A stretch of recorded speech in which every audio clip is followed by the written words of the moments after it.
Good morning friends. आज मैं आपको क्लास 10th मैथ का लेसन 5.2 समांतर श्रेणी अर्थमेटिक प्रोग्रेशन का क्वेश्चन नंबर 15 और 16 लेके आया हूं। 15वां क्वेश्चन है n के किस मान के लिए दोनों समांतर श्रेणियों में 63, 65, 67 और 3, 10, 17 के 91 पद बराबर होंगे। ठीक है, तो दोनों श्रेणी दिया हुआ है, तो दोनों श्रेणी का पहले हम समांतर माध्य निकालेंगे। क्या निकालेंगे? समांतर माध्य निकालेंगे जिसका n दिया हुआ। ठीक है, तो हम क्वेश्चन नंबर 15 का सोल्यूशन निकालते हैं। किसने का? 15 का। ठीक है, तो a बराबर कितना हो गया? 63 हो गया। d बराबर हो जाएगा हमारा कितना? 65 माइनस 63, तो d बराबर कितना आ गया हमारा? 2 हो गया। ठीक है, और अब इस तरह से, तो अब पहले श्रेणी के लिए क्या करेंगे?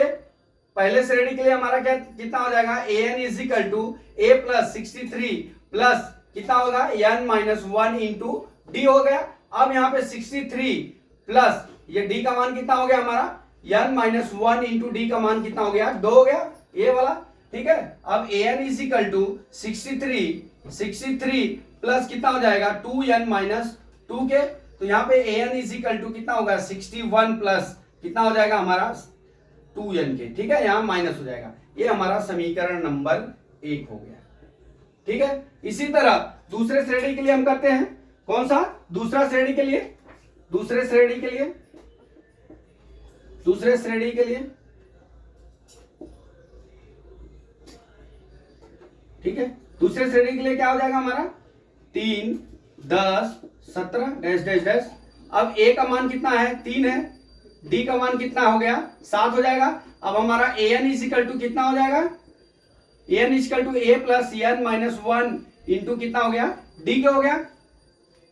अब हमारा क्या हो जाएगा? a का मान 3 प्लस n का मान कितना हो गया? n माइनस 1, d का मान कितना आ गया हमारा? 7 आ गया, गुणे 7। ठीक है, अब 3 प्लस 7n माइनस 7 क्या हो जाएगा? ये an है। ठीक है, तो अब यहां कितना हो जाएगा? an is equal to 7n minus 7 है, और 3 माइनस करेंगे तो माइनस ज्यादा है तो माइनस 4 हो गया। ये हो गया हमारा समीकरण नंबर 2। ठीक है, अब ये दोनों समीकरण को हम बराबर करते हैं। ठीक है, बराबर करने के बाद n का मान ज्ञात कर लेते हैं। दूसरा टॉपिक 6.1 प्रश्नानुसार लिखेंगे। प्रश्नानुसार क्या दिया? 91 पद बराबर होंगे, तो हम बराबर कर लेते हैं n 61 plus 2n 61 plus 2n is equal to 7n minus 4 के। ठीक है, अब हम क्या करेंगे? 61 है तो इधर आगे क्या हो जाएगा? घट जाएगा, प्लस हो जाएगा, तो 65 बराबर 7n माइनस 2n हो जाएगा। अब n बराबर कितना हो जाएगा? 65 डिवाइड बाई कितना हो जाएगा? 7 में 5, 7 में 2 गया, कितना हो गया? 5 हो गया। n इज इक्वल टू कितना हो जाएगा हमारा? 13 हो। कौन सा पद होगा उसका? nवां का कौन सा पद होगा? 13वां पद होगा। हमको कुछ नहीं करना है इसमें, दोनों श्रेणियों का हमको समांतर माध्य ज्ञात कर लेना है, फिर दोनों समांतर माध्य को हमको बराबर कर देना है और n का मान ज्ञात कर लेना है, तो ये हमारा सवाल आ जाएगा। ठीक है, तो दोस्तों मैं आशा करता हूं कि 15वां सवाल आपको समझ में आ गया है। अब हम 16वां सवाल पे चलते हैं, इसको मिटा देता हूं। 16वां सवाल क्या दिया है दोस्तों? वह एपी ज्ञात कीजिए जिसका तीसरा पद 16 है और सातवां पद और पांचवें पद से कितना अधिक है? 12 अधिक है। ठीक है, अब हमको ये श्रेणी ज्ञात करना है। इसके लिए हम क्या करेंगे दोस्त? हम इसके लिए क्या करते हैं? हमारा तीसरा 16वां पद है, तीसरा पद के लिए हम लिखते हैं तीसरे पद के लिए, तीसरे पद के लिए। ठीक है, अब तीसरा पद जब हमको निकालना है तो क्या हो जाएगा? an is equal to a plus n minus 1 into d हो गया। अब तीसरा पद है 16 है, तो 16 बराबर a प्लस क्या है? तीसरा पद है तो 3 माइनस 1 इंटू डी हो गया। 16 बराबर a प्लस 2d हो गया। ये हो गया हमारा समीकरण नंबर 1 हो गया। ठीक है, अब उसी तरह यहां निकाल लेते हैं सातवां पद के लिए। सातवें पद के लिए क्या हो जाएगा दोस्त? सातवें पद के लिए यहां ये हो जाएगा कि हमारा an इज इक्वल टू सातवां पद दिया है। ठीक है, तो a प्लस n माइनस सातवां दिया है, तो 7 माइनस 1 इंटू कितना हो गया? d। an is equal to कितना हो जाएगा? a प्लस 6d हो गया। ये हो गया हमारा समीकरण नंबर 2।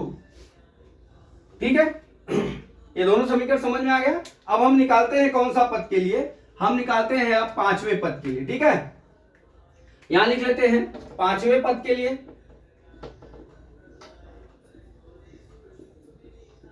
पांचवें पद के लिए क्या हो जाएगा दोस्त, यहां देखो an is equal to a plus n का मान कितना हो गया 5 माइनस 1 इंटू डी बराबर an is equal to a plus 4d।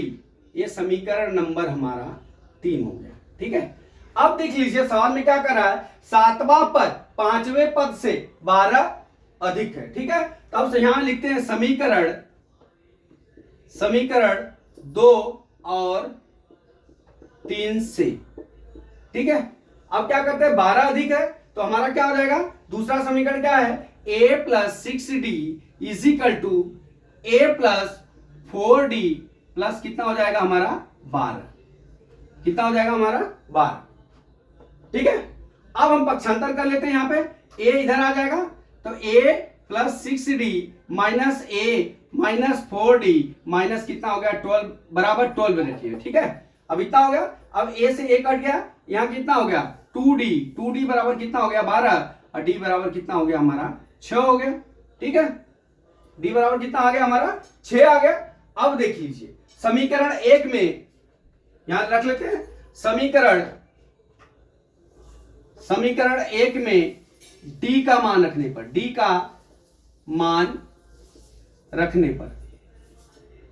ठीक है, अब हमारा एक का है समीकरण a plus 2d is equal to 16 है।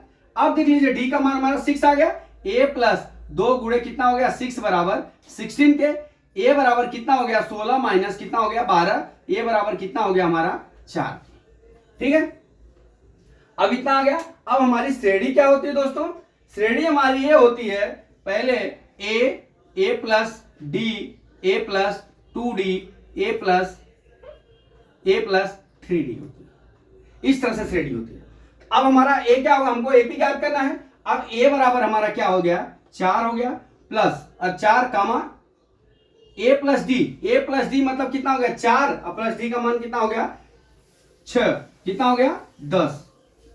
ठीक है, उसी तरह a प्लस 2d, a का मान कितना है 4 प्लस कितना हो जाएगा हमारा 8।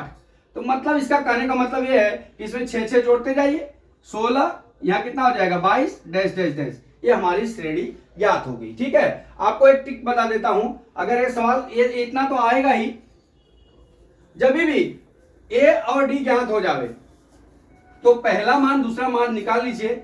चौथा हो गया a का मान, d का मान a प्लस डी है तो 10 हो गया। अब कितने का अंतर है 6 का, 6 जोड़ते चले जाइए, हमारी क्या हो गई समांतर श्रेणी बन गई। तो दोस्तों मैं आशा करता हूं कि हमने आपको ये जो सवाल बताया है वो समझ में आ गया होगा। अगला सवाल कल मैं फिर लेके आता हूं। जय मां सरस्वती, जय भारत माता, जय जवान, जय किसान।